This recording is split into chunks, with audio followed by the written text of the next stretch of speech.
Do you use your smartphone as a webcam for Zoom meetings or for video recording on your computer? Then you might have encountered this problem when you try to charge your smartphone and it heats up or that the battery drains super fast.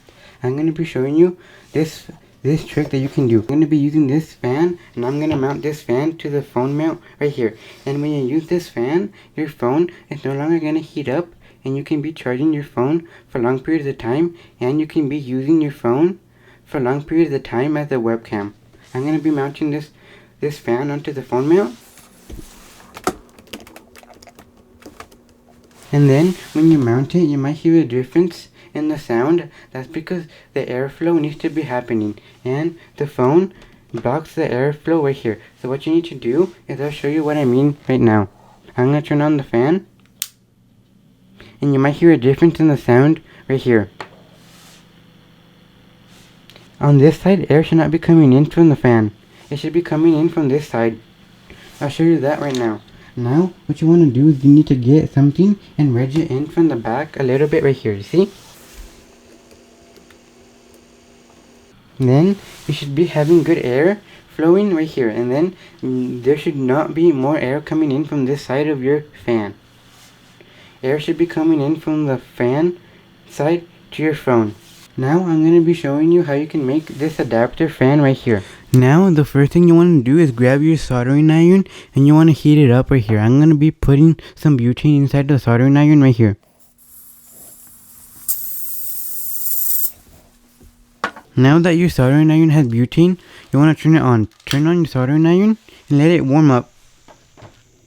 Now what you need to have once you started up your soldering iron, you need to have this voltage adapter right here. This is a voltage regulator adapter. Make sure you have this adapter, and I don't know if you can see it, but there's a plus and a minus. The red wire goes to the plus and the black wire goes to the minus. So I'm going to be connecting the minus wire in to this adapter right here, the minus wire. Make sure you trim your wires right here. If your wires are too long, make sure you trim it right here. You see, this wire is too long, so I'm going to cut it right here.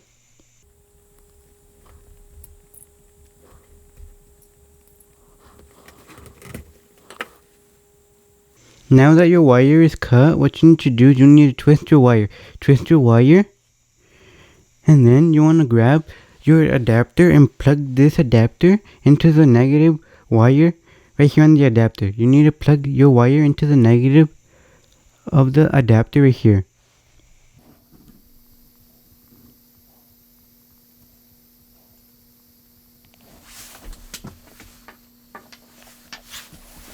Then what you need to do is you need to grab your screwdriver and you want to tighten the screw that you have on your voltage regulator.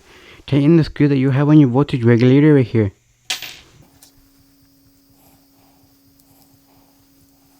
Now, what you need to have is you want to grab your switch right here. Make sure you grab your switch for your adapter right here. This is the switch that you need to grab. And grab one of the ends. As you see right here, the wires are too long on this switch right here. What you need to do is you need to trim your wires so that they fit in the adapter as I'm going to be showing you. Cut the wire. And then what you want to do is you want to twist on the wire. And then put this wire into the positive of this adapter that you see right here. Put it in. Now what you need to do is you need to tighten the screw that you have for the positive side of your wire that you have.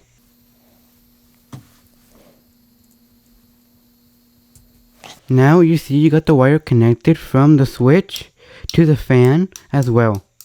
Now you see that you have on your adapter that you have two wires exposed right here. This is the wire that you want to connect to the fan and to the switch. I'll show you how you can want to connect it right here. You see, you want to cross your wires, or you want to put them together, overlapping together. But what I'm going to do now is I'm going to be grabbing my heat shrink tubing so that this looks nicer right here. I'm going to cut the heat shrink to my liking. Right here, I'm going to cut the heat shrink to my liking right here.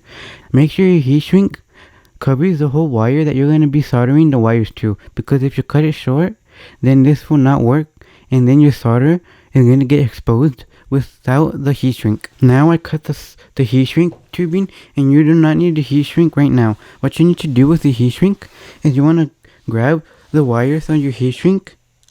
Make sure you have your heat shrink as far as possible from where you're going to be soldering, or else your wire is going to get hot, and then your heat shrink is going to shrink, and then you're no longer going to be able to use your heat shrink.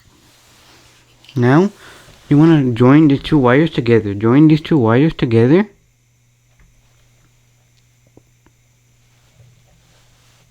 Join the positive end of the wire into the positive end of your switch that you're using. Now, you want to open up your solder paste right here. Open up your solder paste that you need for your soldering iron for this to work. Open up your solder paste, and then you see you have a bunch of solder paste.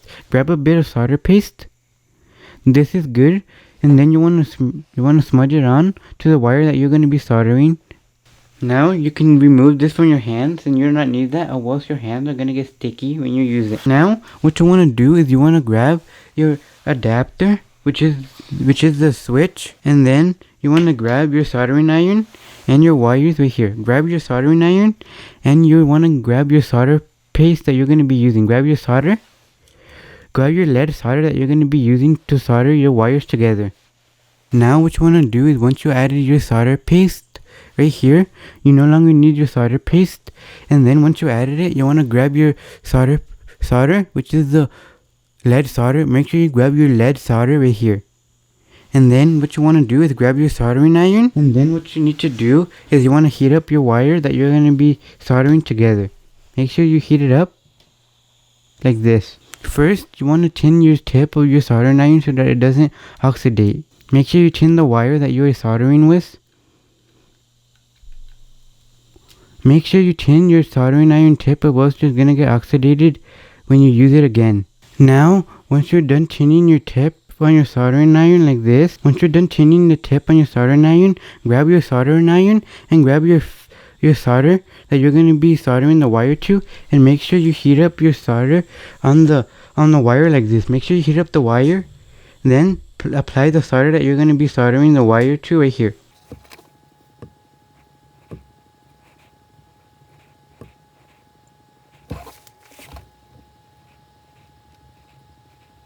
Right there. Now you saw that your solder and your wires are soldered together with all these tools, which is the soldering iron and the solder that you used. Now what you want to do is you want to get your heat shrink, and you want to pull it over right here. You see your heat shrink did not get shrunken up when you heated the wire up right here. Now grab it like this, and then make sure it's in the middle like this. Like this is fine, and then you want to heat it up. I'm going to use this soldering iron to heat up the wire that I'm going to heat up with the heat shrink. Don't burn your heat shrink, or else your heat shrink is going to get burnt marks, and then your heat shrink is not going to be usable anymore.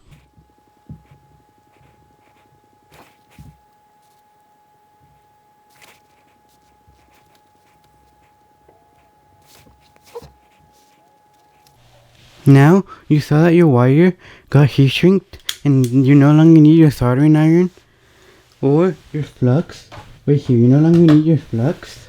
Instead of soldering the wires, you can use these crimp connectors that I have right here.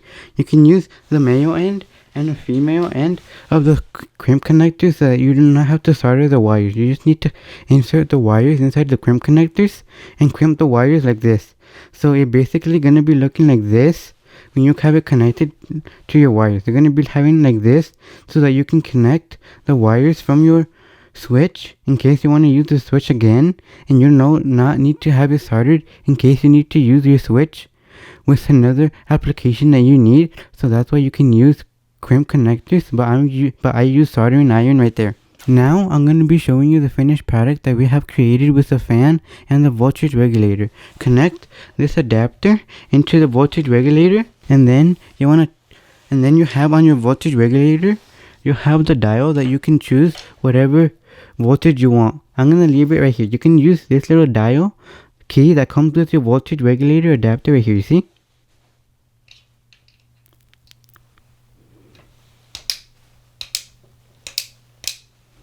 You can put it to whatever dial you want. I'm going to leave it at 5.